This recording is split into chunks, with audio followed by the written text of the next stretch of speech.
My name is Nicole Hobiger-Klimes.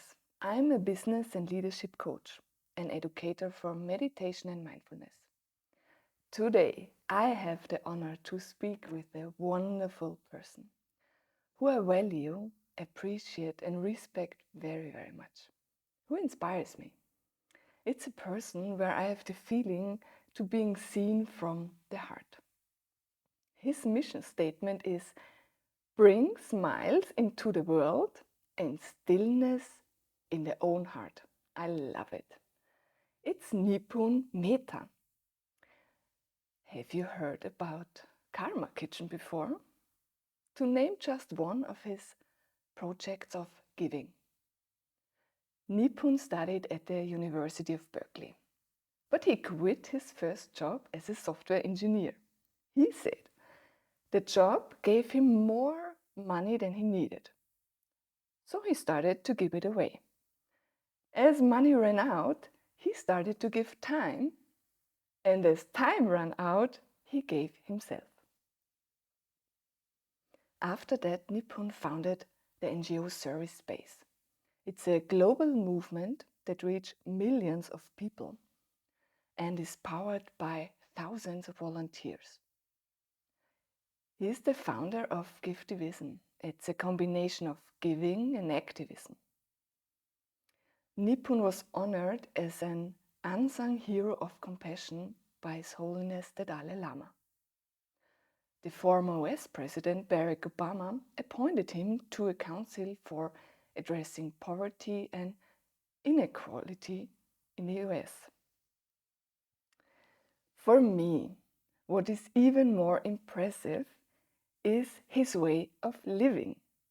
He did with his wife a walking pilgrimage of more than 1,000 kilometers through India, eating whatever food was offered. It's just amazing.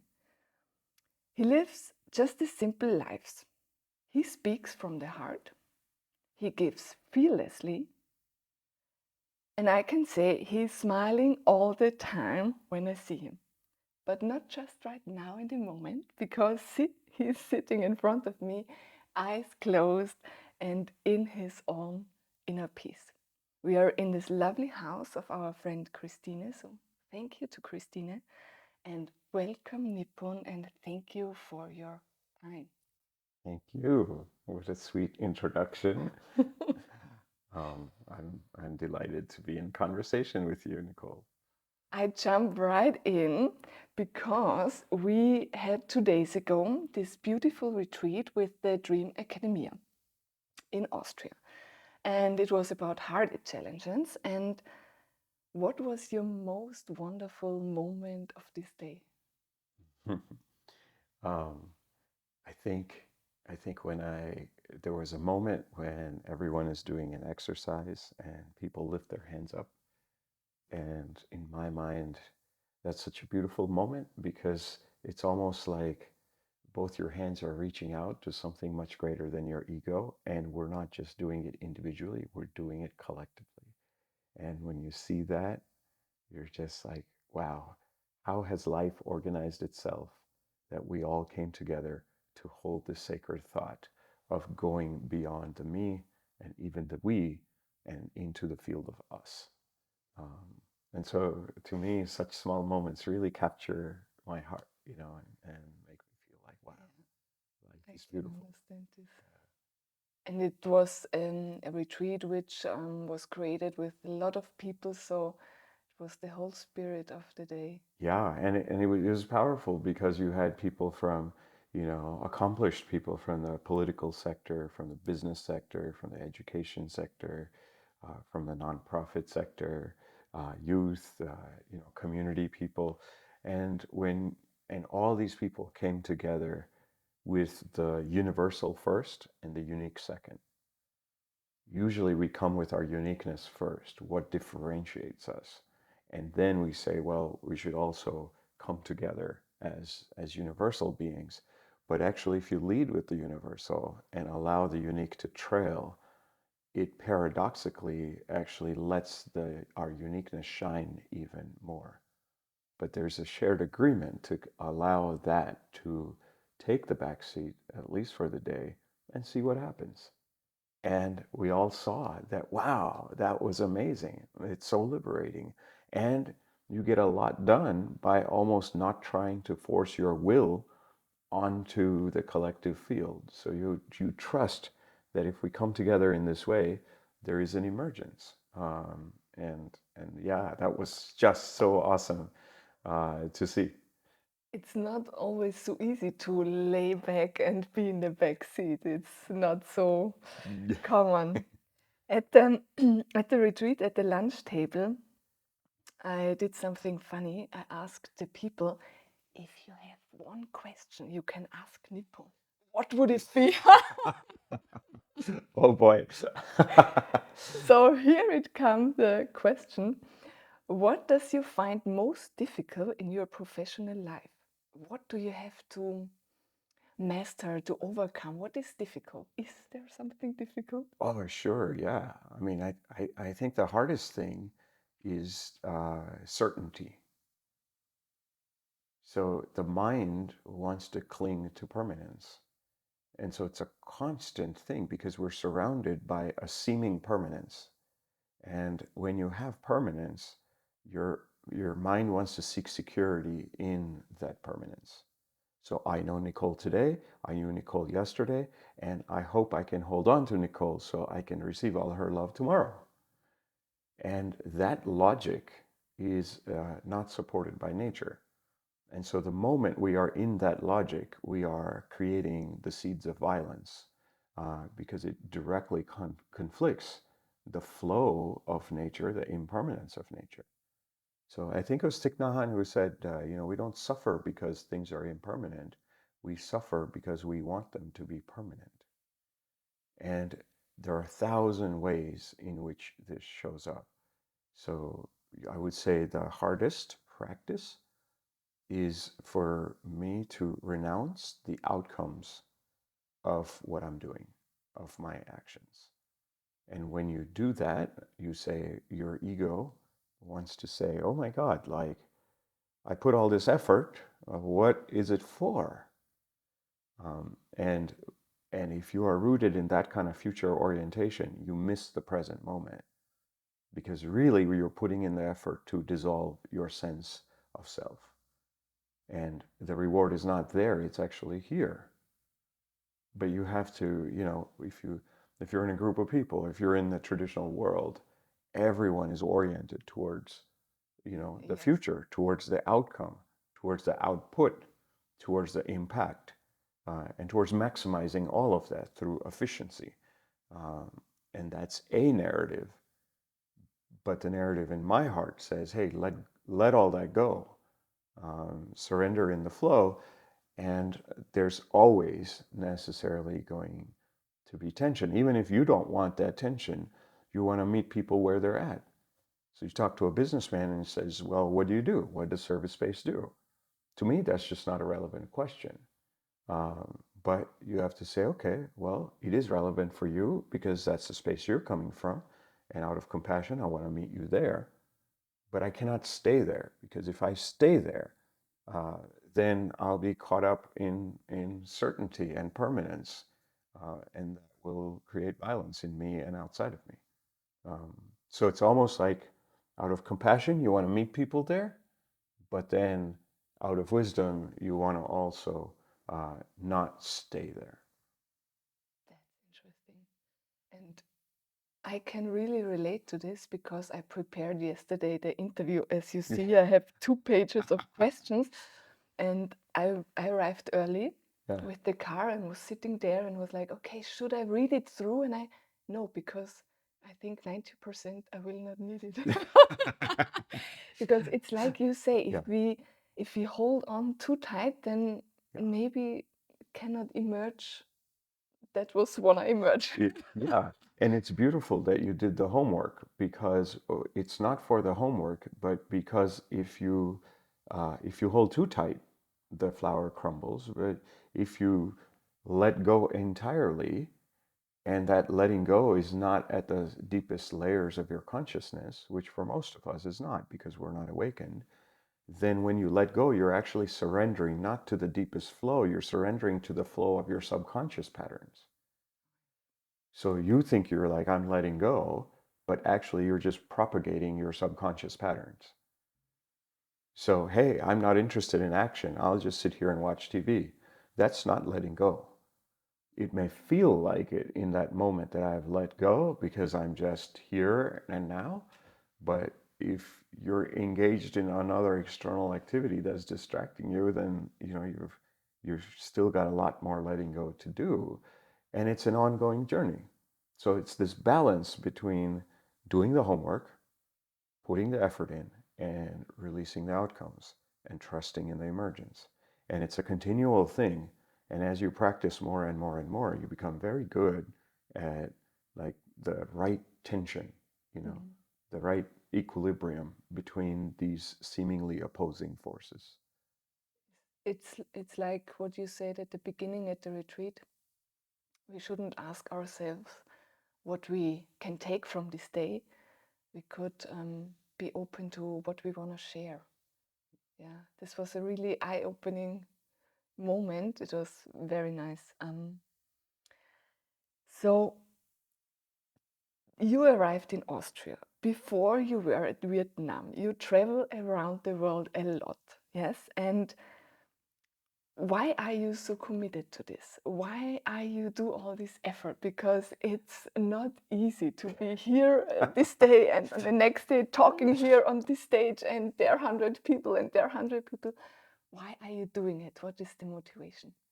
Um, I I don't think of it that way. Um, that to me it feels effortless. Mhm. Yeah, 5 time zones in the last 2 weeks. That's a lot for the body. Yes, I agree. But I always like to joke that my body is moving everywhere, but my heart is in the same place. And so I feel centered in my heart.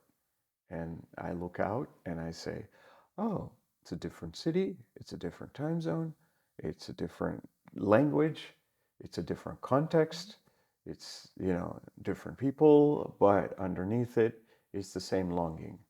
And so for me, all of that starts to collapse into that longing of the heart where, that moment where everyone's lifting their hands and saying, I want something, I want to be in a better party, not the ego's party. Like, is there a better party beyond the ego? And even that question is a beautiful question. And like the way I think of it, initially we try to do what we love. Mhm. Then over time we start loving what we do. And then after a while we just do what we do, and there's just love.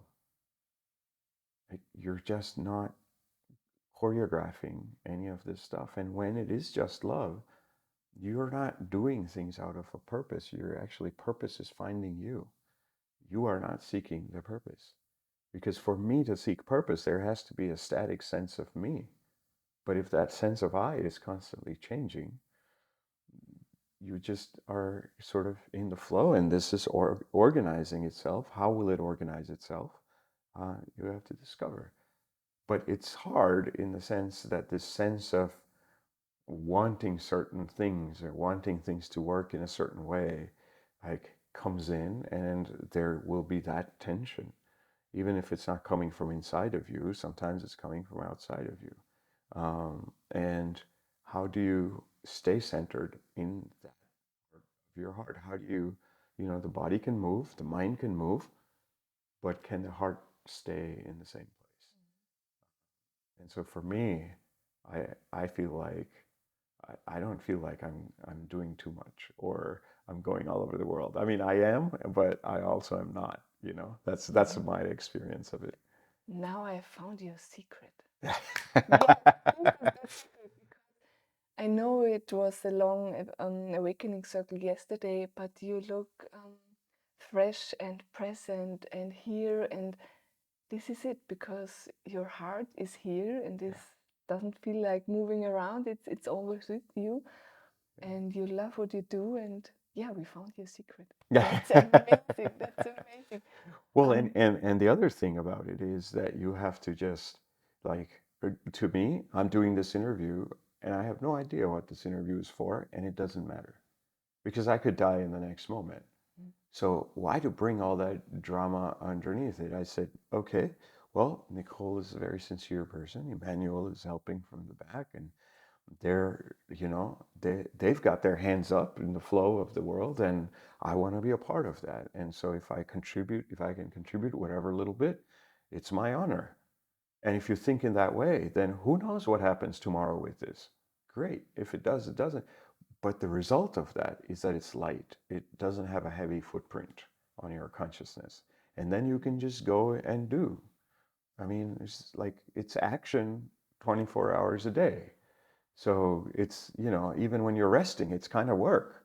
So we can't get away from work. So we're just working, but can you actually bring that restful mind, that heartful mind, to each thing? And I think if you renounce the outcomes, you can.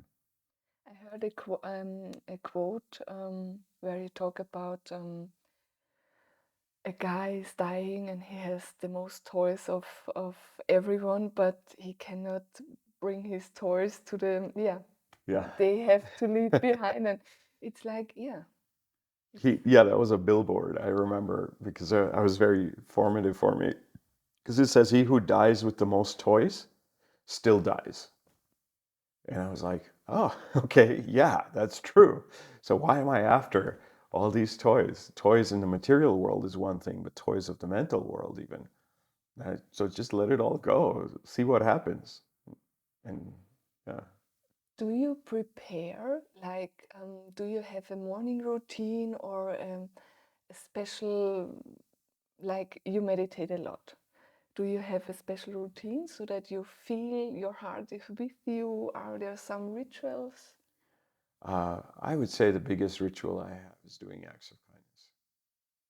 That whenever I don't feel centered, I'll go out and do some small thing. I, I like day before yesterday, we had this retreat. We were talking about it. After the retreat, we went and we were at the home of these two volunteers, and they had spent 2 days working, just cooking for everyone, like this beautiful treat.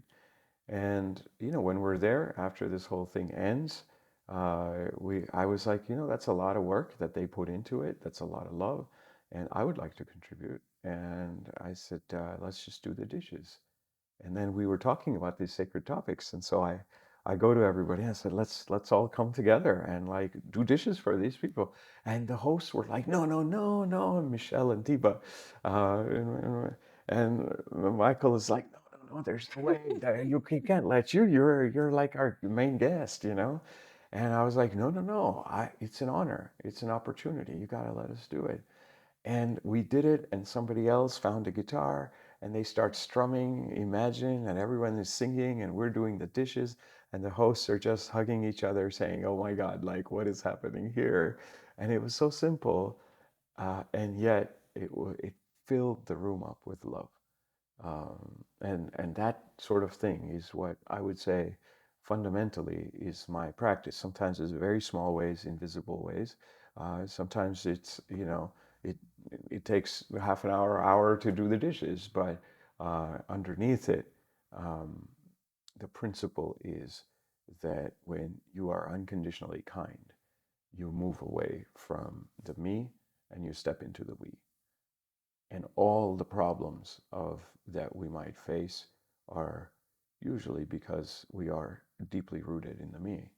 And so whenever we find ourselves stretched or it feels overwhelming or or you're uncertain or you have all this worry or whatever the me is going through, if we can figure out a way to step into the we, then you still have the problem, but you're able to see it from a bigger lens. You're no longer the wave in the ocean that's like, oh my God, the wave is going down. Oh, what am I going to do?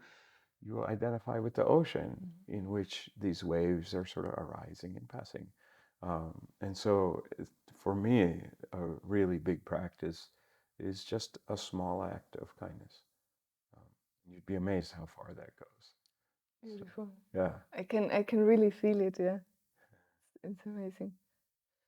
Lovely. Nice. Um, I think you are a very brave person. And this interview is um, will be shown in the book as well, the Year Ahead book, which the Dream Academy publish every year. And there's also, we talk about courage, and I think you're a courage person. Do you feel like, in which moment do you feel, oh, what I'm doing is, I think it's brave, or don't you have this at all? Uh, I think Or is it I just so don't normal? I don't feel like I am brave per se, um, but I think I have grown in courage. So when I look at myself, I wouldn't say that I am brave or not brave because I don't know if I have a strong definition of bravery. Um, but I have seen myself grow in courage, courage to release permanence. I remember when I quit my job in my early 20s. I told my boss I was quitting. He offered me a huge raise. He says, Nipun, what do you want? Stay. This is the only job I've had in my life. You know, after college, in my third year, I got this job. It landed in my lap. I loved it. I loved the people. Everything about it was so beautiful. But I said, yeah, this is not my calling. And I told my boss, and he says, what do you want? More money? Here you go. And I said, no, no, it's not that. And I then left. And he was even being super kind to me. He's like, okay, you know what? Don't tell anybody that you quit. You, I'll just lay you off because then you'll get a lot more money. And I was like, no, I want to quit because I want that to be the statement to myself. And he couldn't understand. He was like, what are you doing? You know, you're still young. You have all this potential. Oh, wait, why are you quitting? And then you don't want the raise, and then you don't want the layoff package. And so it was very sweet. But I remember my last day, and I packed up the few things I had in my office, and I put it in a box, cardboard box, and I carried that box outside. I turned my badge in, and I'm carrying this to my car, and I was like, am I doing the right thing? Because I didn't know anybody who had done that. My parents were myself, they were telling me, look, they had made so many sacrifices for me to have these opportunities. And they were like, Nipun, you have a computer science degree, you're in the Silicon Valley, the dot-com wave has come. This is a once in a generation thing. Just you are in the right place at the right time with the right skills. Do your thing, make your millions, and then retire in 10 years, and that was the scene in the Silicon Valley at the time. And here I was, my heart saying, like, maybe that's not my thing. And I was listening to the call in my heart, but I was very uncertain if that's the thing to do. Because I was like, nobody does this. And I didn't know a single soul that had done what I was doing. In my mind, it was very scary. And I remember I go in, I put the box in my trunk, I open the door, and I feel like I'm standing in quicksand, I'm like, okay, yeah, I just quit. Like, is this a stupid idea? Am I going to regret it for the rest of my life? Is this irresponsible? Should I be taking care of my parents? Should I be listening to them? What? Like, I don't know. All my friends were, all those voices, everything was in my head. And I remember getting in the car and, I used to listen to rap music and Yeah. hip hop more like, yeah. And so I had this hip hop radio station on, and the radio station, there was a song by Eminem of all things, and it says, will the real Slim Shady please stand up? Please Please stand stand up. up. Yeah. Please stand up. And it was a very powerful moment for me because I said to myself, will the real Nipun Mehta please stand up? Please stand up. Please stand up. And yeah, I started crying. Um, and I was like, yeah, I don't know. I don't know if this is the right thing, but this is what my heart's telling me to do. So, there's a beautiful quote. It says, the heart knows today what the mind will know tomorrow. And That's I was living into that, but I didn't have conscious memory of that. because everything in my life was conditioned by the dominant paradigm in the world today. And this felt like such a break in the pattern.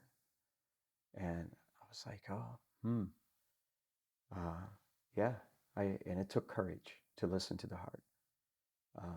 And I can't say it was effortless because it, you know, it tested my heart at the time. And I did it and it felt amazing and right. And it continually tested me. How will I pay the bills? All the stuff that, like, a thousand things that the mind kind of dreams up to keep itself in a state of worry came up even for me. And to release all of that with grace while landing in the heart is an incredible act of bravery. Um, or it takes courage, at least. I don't know if that's bravery or not, but it took courage for me. And then I kept on trying to build on that courage. And then I remember when even we were doing service-based work, it was reaching, millions of people. And we were like, wow, like, that's cool. That's amazing. You made the right call. And then my wife it gives me another incredibly bold invitation that tests my courage. And she says, how do you know that you're not building the self through the work of renouncing the self?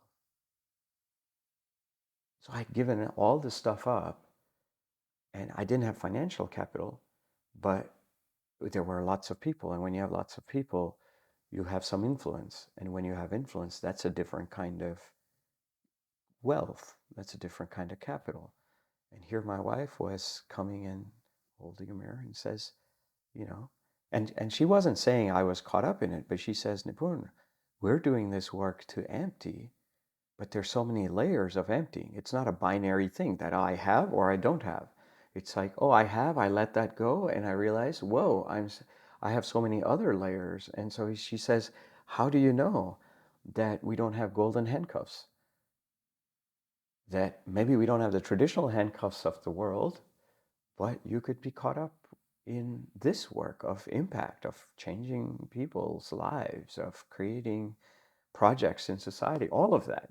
So she was like a super renunciate. I consider her to be much more courageous than I am in general. And I learned from her. She's taught me all this. And in this moment, she was inviting me to do this. And I said, well, what do you mean? Like, she says, how do you know? I said, I don't know how you know. Because if you think about it, you can convince yourself of anything. And so she says, well, there's only one way to find out. Can you let it all go? And I was like, let it all go? I was like, yeah, okay, that sounds like a good idea. It doesn't feel responsible. But then I was like, it didn't feel responsible to quit my job either, right? Like, and she recently told me this beautiful quote. She says, our overdeveloped sense of responsibility has never kept anyone safe. The ego in business. And so my wife is telling me, wait a second, you might have ServiceSpace, you might have a great organization, and you might be affecting a lot of people, but that could be its own subtle form of a trap. You want to be in an effortless place in you. How do you know? There's only one way to find out. Can you let it all go? And if you can't, that means you're trapped. And I was like, oh gosh, like, yeah, like, like, I was like, she's right. But at the same time, I was like, oh man, like, I feel like I'm doing the right thing. And it's meaningful, it's beautiful, it's creating so many ripples. It's like, but I was like, yeah, if you can't let it go, it's got you. Next time we have to invite your wife.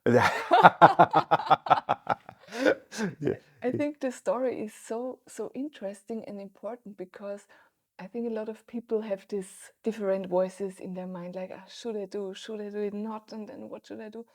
And now, years later, we see the ripple effect of the whole giving. It started with this decision to quit your job and do it in your way, and not the easiest way. You do it really how you want to have it done. And now it's, yeah. And then we went to India on a walking pilgrimage. Yes. which was quitting all this work of external service. And that's kind of even harder than quitting your job. And you walk with your thoughts, with your beliefs, with your feelings, your emotions. You have a second person with you. So she is your mirror, you are her mirror. Yeah. Yeah, must be a very tricky time and wonderful at the same time, Yeah. like an onion. Like you say, it's layer by layer by layer. And yeah, your courage is growing. I can see. Yeah. And it's the courage to love unconditionally. Yeah. That we all feel like we love, let's say, our loved ones, right? Like our children or something like that. Um, but there's always subconscious conditions.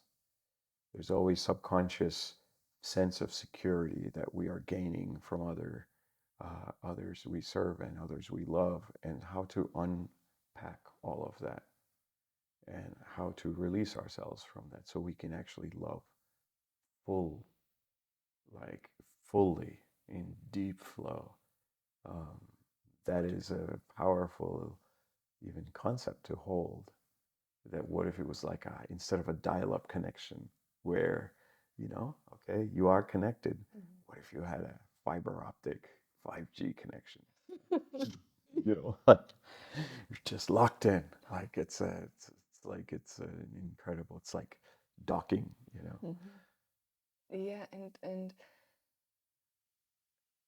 and how I think in Austria it's getting better now, but there is sometimes a saying like at home I'm like this, and at work yeah, this is my role. Yeah, I am the leader, yeah, and I have to be like this because then everybody is working and doing the stuff, and I have to be strong and strict and so. How can we bring this acts of kindness, this love, this, yeah, the courage and everything? How can we be the same person at home and in the company? And yeah, do you have ideas for that? yeah. I think that's a practice. We have these practices, say, for instance, of meditation. We have these practices of, say, you know, chanting or breath work or dancing or whatever. We have 1,000 practices to reconnect with ourselves in so many ways. And I think we have to have that lens of integration, because it takes courage to integrate, because integration starts to uncover some of our blind spots. Um, that, oh, I thought I loved my job, but would you do your job if you didn't get paid for it? Oh, I wouldn't. Okay, I thought I was a nice guy, but can you love your colleague in the same way that you would love your son or daughter or husband or wife? Um, and it starts to bring up all these blind spots that you might have had. And that's a beautiful thing, because then you can be much more integrated. And when you are integrated, again, you move from a very really dial up connection to a fiber optic connection. Like it's just an incredible way you're much more effective. The way I see it is that if you are deeply integrated, you have a lot more, the winds of nature are behind you. So if I'm opening a door by the force of my own individual will, it only goes so far. But if I have the force of nature, the wind of nature behind me, then I just have to do a small little nudge and the door opens up. And that sort of a force is what we want to be aligned with. So we're not feeling like we're going uphill all the time, against against the currents of nature. And so I think integration puts us in a better position to align with the larger winds of nature. And so it does take courage to take all these fragmented parts of ourselves and try to integrate them.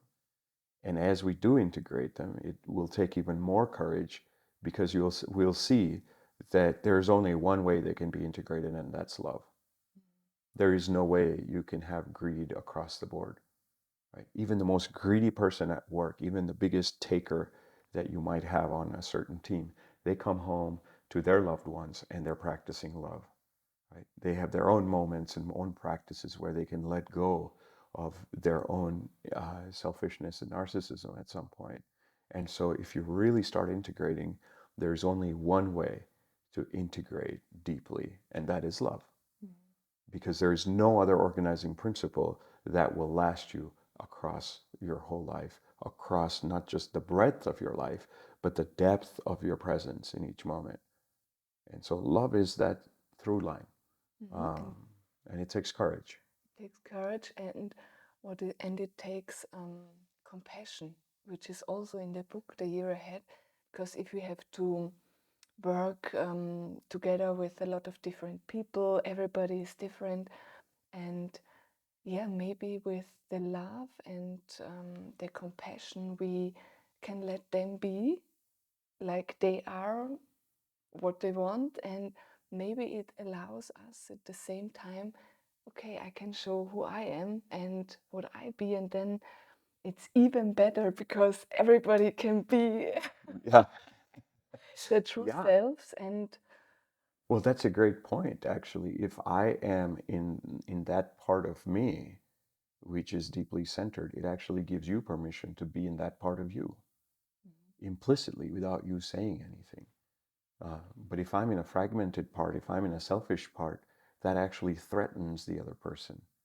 And they then put all these safeguards, and then there's all these boundaries between you and the other person. There's all these doors that you then have to painfully open up. But if you are in that sacred space in you, it actually allows the other person to be in that space of love in them. I see peace like global peace, or the nice working area, like friendly community, like a puzzle. And I always say peace is just like a puzzle of worldwide 8 billion of pieces. And maybe if we create our inner peace, we show love to ourselves, be nice to ourselves, then maybe the whole business area is transformed by easy if we start with ourselves and not like, okay, the company should change, the leader should change, we should, everybody should change. No, maybe I can start with me. Yeah. And this may have a ripple effect. And then we are at your favorite topic, the giving. Because giving is one kind to show it. Like Yeah. small act of giving, I'm friendly, yeah. Yeah. Um, I think that if you consider transformation, the biggest things that have transformed human history have all been unpredictable. Um, they call them black swans, right? Nicholas Taleb wrote a book on this topic. He went and chronicled all the major events in human history. And in hindsight, we say, oh, well, that happened because of this, this, and this. But none of us could predict any wars, any pandemics, any major events in human history. And they ended up changing everything. And so we tend to overestimate our sense of control over nature. And I think if we learn to actually drop into our hearts in a deeper way, you realize and you see that all you could ever do, Mother Teresa said this beautifully, there are no great acts, there are no big acts, only small acts with great love. What does it mean to be with great love? Because our sense of ego is not capable of great love. But what it means to be operating with great love is to have the winds of nature behind you. So if you are moved by love, the smallest act you do of love is stronger than the biggest act of greed or of separation that you might be able to create in the world by your ego's design, because nature supports it. And it creates this profound ripple effect. You add to the field of emergence. So the next black swan appears and transforms human history.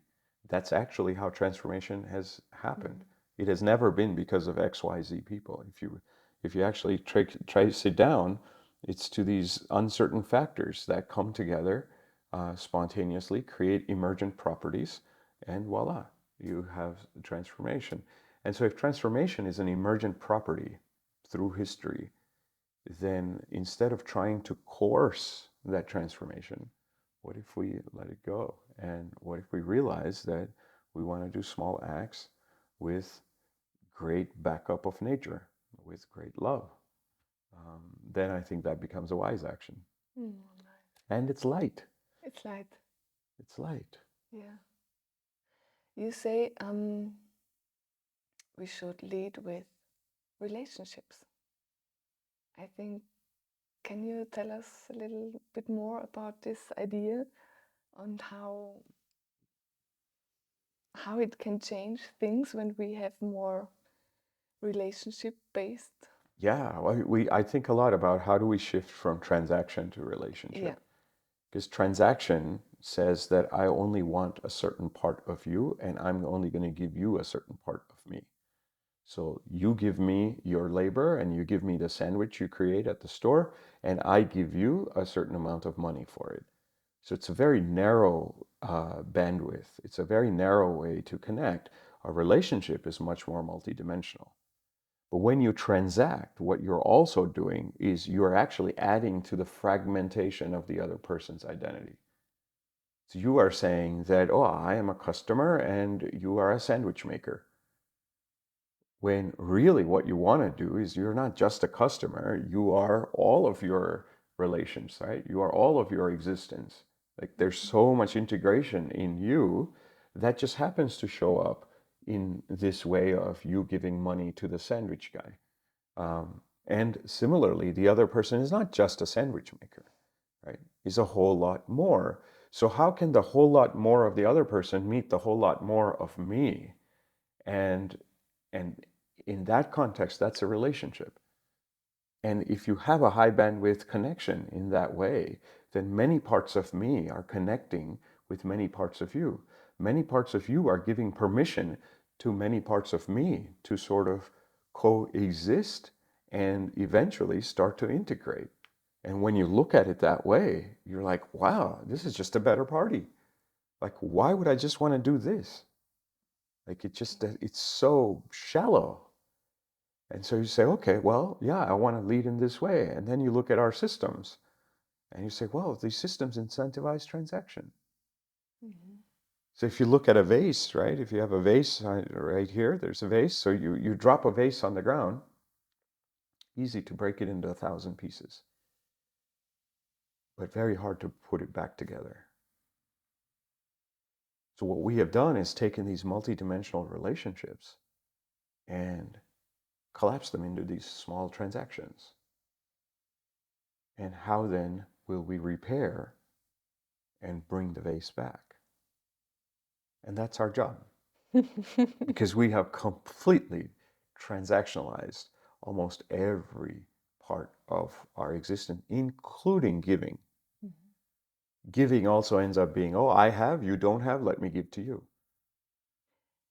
Yes, because I think there are a lot of people who give and also have a job which is very supportive to others, and then they get tired. And I think maybe there is something missing. Maybe a small change could be effective so that they have this feeling of, wow, it's amazing what I do. Well, maybe you have a tip or advice in such a case. Yeah, I think what you're pointing to is this idea of regeneration. Yesterday we had a circle on on that topic. What is an organic gift? What is yours to give? If you start to give what you need, if I have to give what you need, if I have to give what what is somebody else's gift, and I write about it in the paper, and I'm like, I wish I could be like Emmanuel, and then I'm trying to give a gift that's his to give. So when you do that, when you get greedy, even in the field of giving, um, you start to create this subtle violence Mhm. inside of you. And you're giving from an empty field, and you're actually extracting from your inner field as opposed to like regenerating the inner field, right? Like a child, when a child smiles, your son, your beautiful son, when he smiles, he wants to smile more because it's in a rich field and it's like it completely regenerates. So can we do action in that same way? What would that look like? That's a great design question, and there is no one answer. This is not like a factory solution that, like, let's have everybody live into their purpose. It's a dynamic thing that we each have to live into, but we can help each other do that. Right? How do I help Nicole live into her what is hers to do, and how can Nicole help Nipun live into what is his to do? And can we come together in a relationship that nurtures that? And then can we create institutions and structures that facilitate that kind of a flow, inner flow, outer flow, collective flow? Um, and I think that's a very different design question than the ones that we are asking right now. Right now, we've just taken a vase, broken it into all these different transactions and small little pieces, and we're struggling with it. We're like, this is hurting in this way, this is hurting in that way. Let's put it together. And when we put it together, it feels impossible. And so I think it's, it's this is an important topic to see how we can operate from a place of regeneration in us. And that's you have to see what is it that regenerates. Greed will never regenerate. Anger will never regenerate. And this brings us to your topic of compassion. Compassion regenerates. Sympathy doesn't regenerate. Empathy does not regenerate. Compassion regenerates. And these are three different neural networks in our brains. In fact, scientists have now seen that when you give, or if you're giving from sympathy, it's a certain kind of a neural network that arises when you are empathetic and you feel like, oh, this person's pain is like my pain. You're not helping them because you're moved by love. You're helping them because your brain is experiencing it as if you're on fire and you don't like that feeling, and so you're giving from that place. And then there is compassion. One day, I was in holiday at the ocean, and I was jogging and walking at the beach, and elder lady could not go out of the water. He had something with her leg, and I helped her immediately.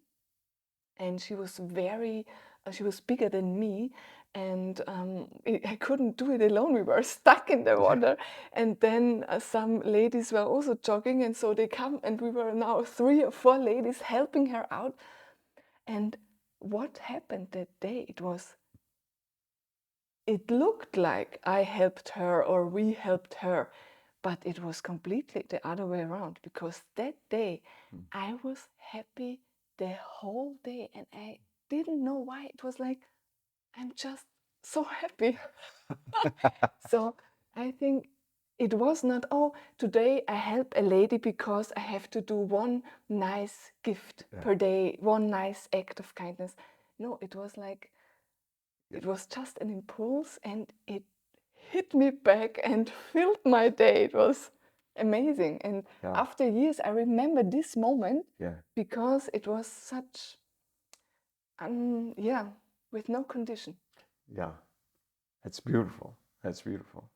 And how do we have more and more of those moments? I think it's that would be a rich life. This would be a rich life, yeah. That's true. That's true. It's so nice to talk to you. I have so many questions, but I think I have one I have to ask. Social media. What do you think? This we have a lot of technology, and does it help us to be more with compassion, to give more love, to share more, to have a good community, or is it kind of way it makes it difficult? What do you think? How should we use it? Yeah, I think social media, at least as run by the private sector, is very damaging because its organizing principle is extraction. So if If we were both on a digital platform connecting over long distance, that would be beautiful. If that led to us meeting in person, even more beautiful. If that meeting in person led to a hug, that's even more beautiful, right? And it's possible that these things can happen in that way. But the way we've structured it is that we have put all these commercial entities, corporations, as we've kept them as keepers of these spaces. And so what they've done is they've said, oh, well, I'm sending you a WhatsApp message and you're sending me a WhatsApp message and it's free. It seems free, but actually what they're doing is showing you 1,000 billboards between you and I.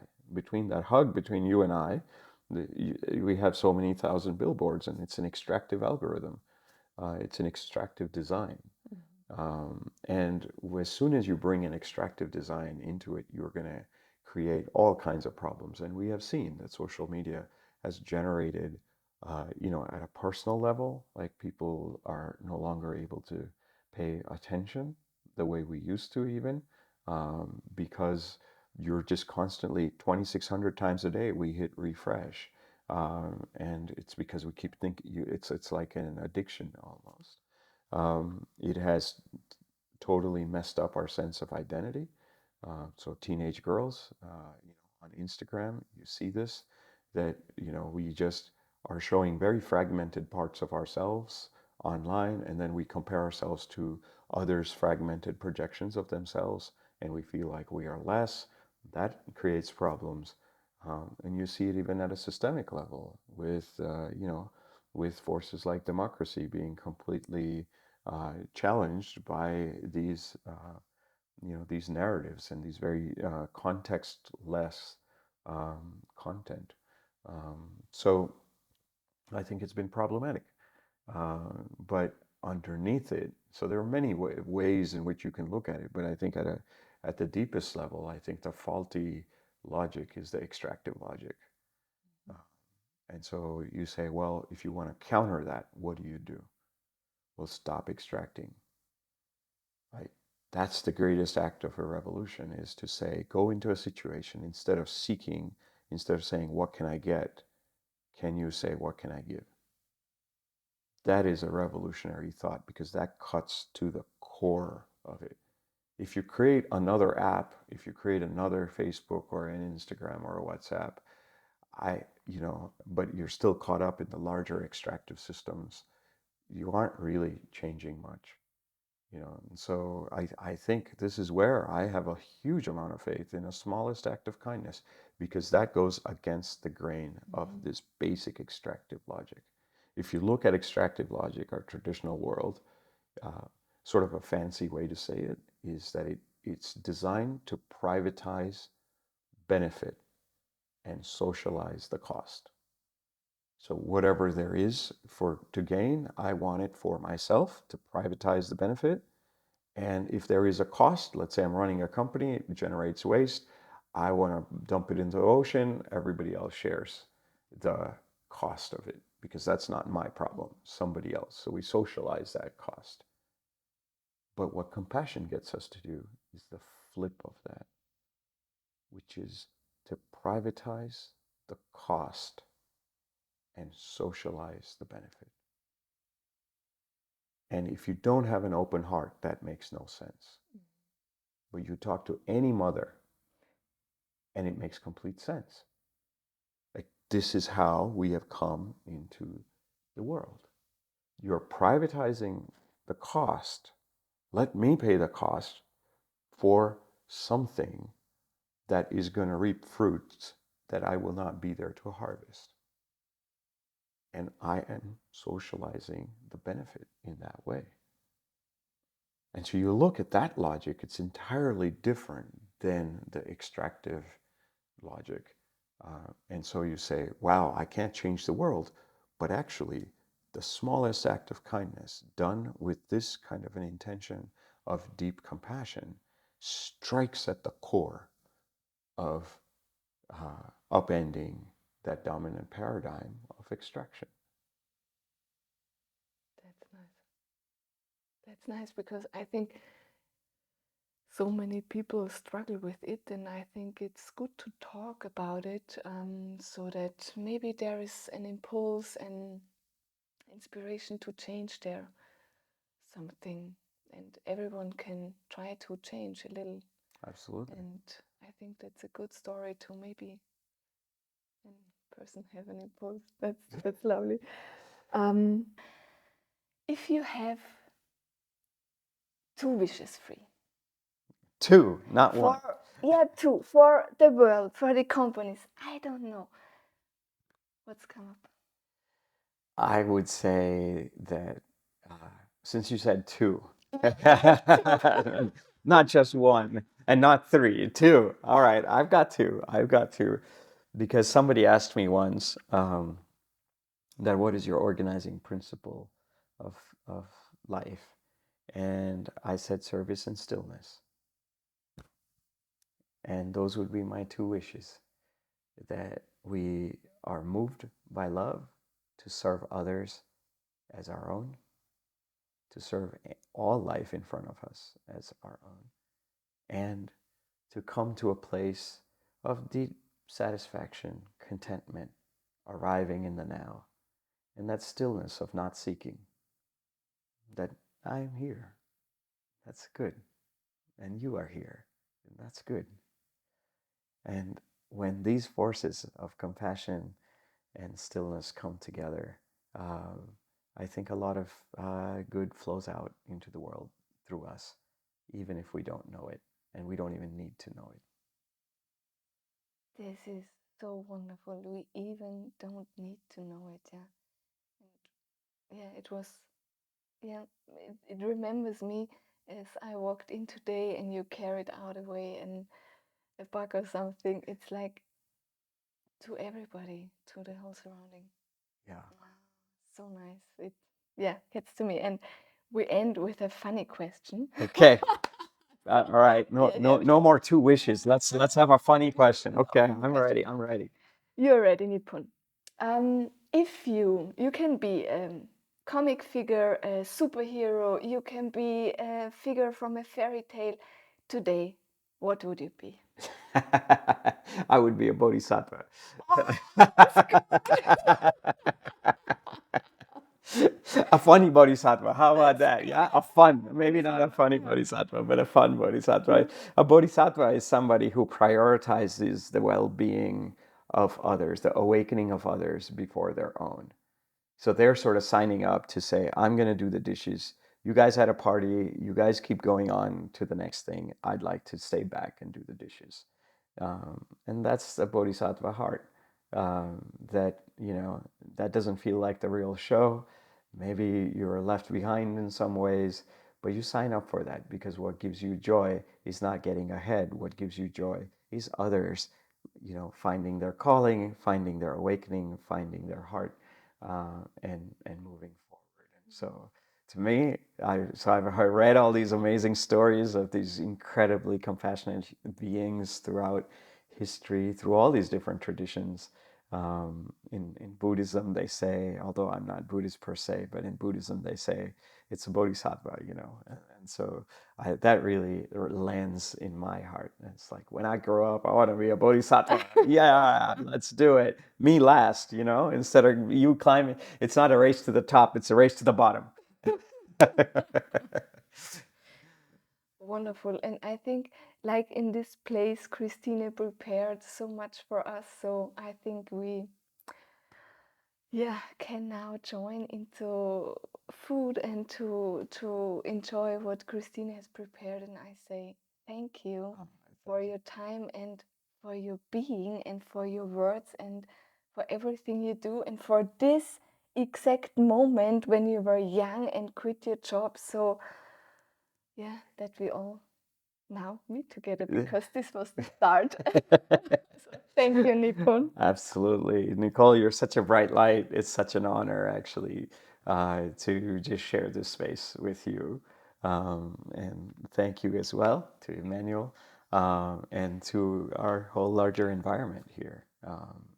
It's a, it's a thing of beauty when we can hold these thoughts together in shared space. And I think I will listened to this interview 3 times. 3 times, not two, Not two. not one, but Not 3. everything said.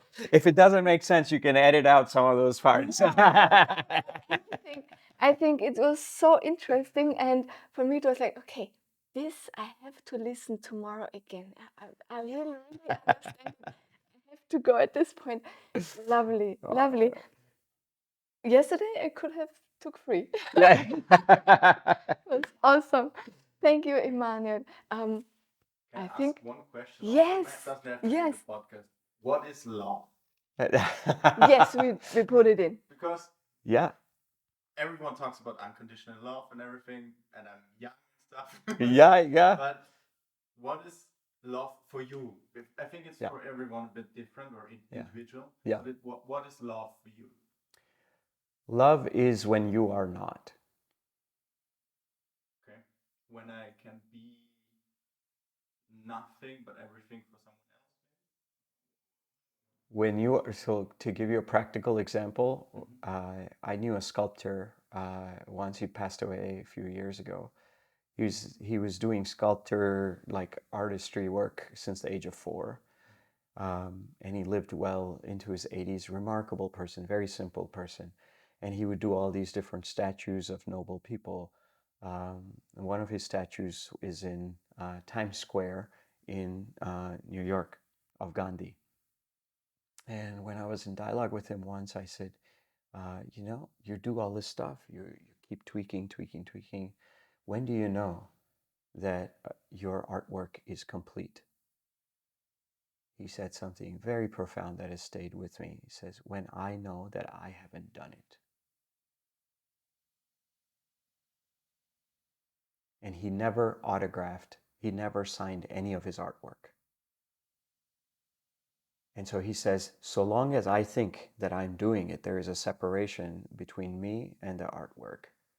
And that separation is not love. So as soon as that sense of doership goes away, the sense of love starts entering. So we have to start to think when we say, I am doing an act of kindness, it starts there. But after a while, that I starts to dissolve and kindness just remains. So to the degree that there is an I is the degree to which kindness gets diluted. But as the I starts to dissolve, the kindness starts to get amplified. The love starts to really rise. And there is a point, they say, when the I completely dissolves and love completely flourishes.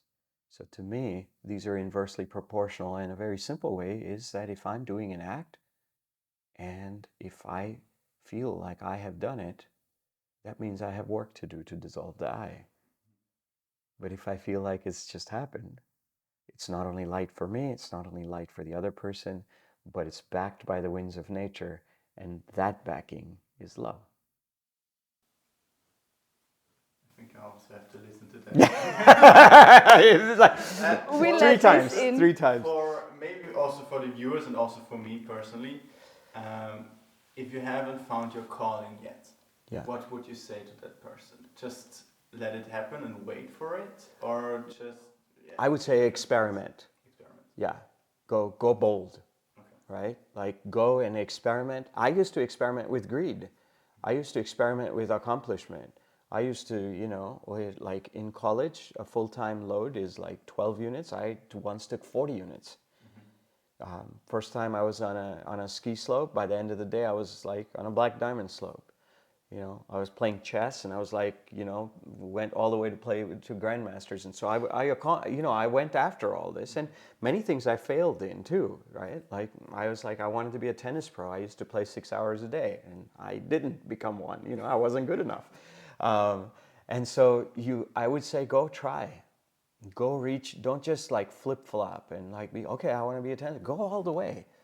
And I went all the way, and I didn't achieve that external impact, but it showed me a lot. I was like, when you win a match, you feel great. When you lose, you say, I want to try harder. And then at some point, you lose, and you're like, oh, that felt really bad. And you realize that, wait a second, whenever I win a match, I'm giving that bad feeling to somebody else. So I'm playing a very finite game. That for every win I have, I've actually created losers in the world. And I started to think, is that the best way of winning? So on the face of it, you're just playing tennis. But when you really go into it, you're like, okay, well, there's a lot to unpack, you know? So even if it's like, whatever, flower arrangement, like just go do it and experiment with it with your full heart. And as you do that, regardless of the outcomes, it will teach you a lot about yourself. It'll teach you a lot about your sense of I and your sense of maybe even learning to dissolve that I and awakening great love. And when that love is present, that's a sign. That's a sign. When that love is present, it will flow through us and it'll guide our actions. So I would say my advice to you would be experiment. Thank you both so much. There it is. There it is. Big hug. Big hug. Big hug. Oh. So good.